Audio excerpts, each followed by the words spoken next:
Bonjour, nous sommes le vendredi 3 avril 2026 et le sujet est le retour de l'inflation, bien évidemment après plus de 5 semaines de conflit au Moyen-Orient. Ça a commencé le 28 février et avec ce conflit entre l'axe israélo-américain et l'Iran, les prix du pétrole ont grimpé de plus de 50%.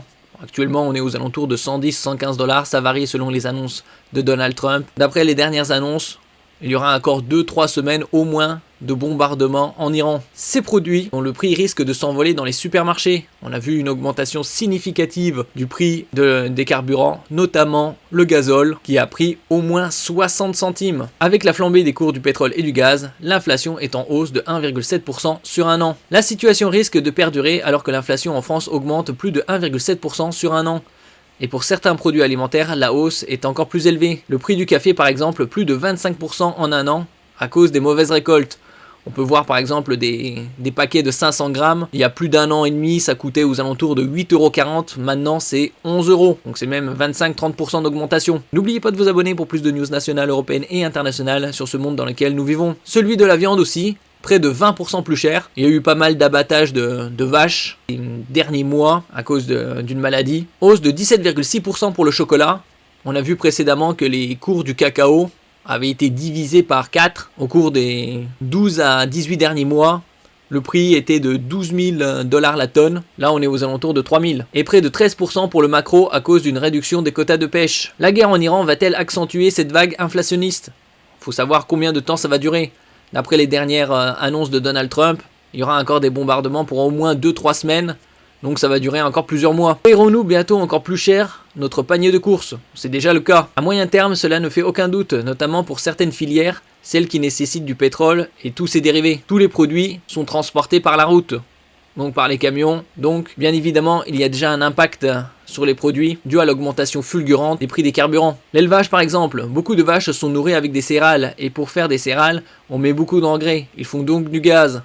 Et puis, il y a beaucoup de besoins aussi de carburant pour les éleveurs, explique Grégory Carré, directeur de l'Observatoire de la consommation, association de consommateurs UFC Que Choisir. En conclusion, le prix de la viande que vous achetez en rayon risque d'augmenter dans les prochaines semaines. C'est déjà le cas. On pouvait trouver de la viande ces 12 derniers mois, observer une augmentation de plusieurs euros par kilogramme. Celui du poisson aussi, alors que certains pêcheurs limitent déjà leur sortie en mer face à la hausse du coût des carburants.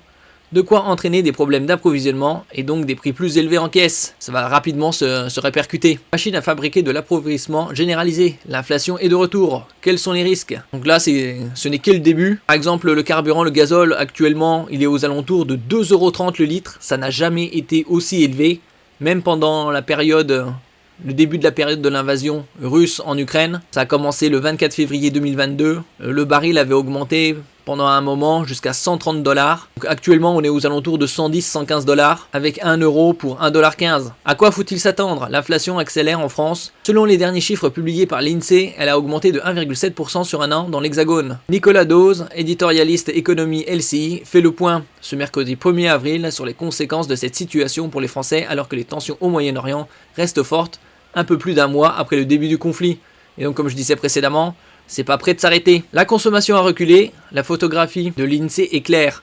On a vu précédemment des estimations concernant la croissance pour 2026, d'après certains économistes. Avant le 28 février, ils tablaient sur 0,5% de croissance pour 2026. En 2025, c'était 0,8% et en 2024, 1,1%. Ça ne fait que baisser. Ça s'appelle un étau, une presse qui se resserre inexorablement. L'inflation est une machine à fabriquer de l'appauvrissement généralisé.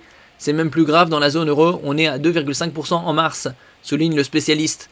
Le pouvoir d'achat des ménages est fortement menacé. L'énergie, c'est déjà fait. L'électricité, pour l'instant, on est à peu près tranquille. On a l'avantage d'avoir une électricité grandement d'origine nucléaire. On vient de découvrir qu'il y avait plein d'engrais qui passaient par le détroit d'Ormuz. Le détroit d'Ormuz où transite 1/5 du pétrole mondial et 1/4 du gaz. Énormément de plastique, de dérivés du pétrole.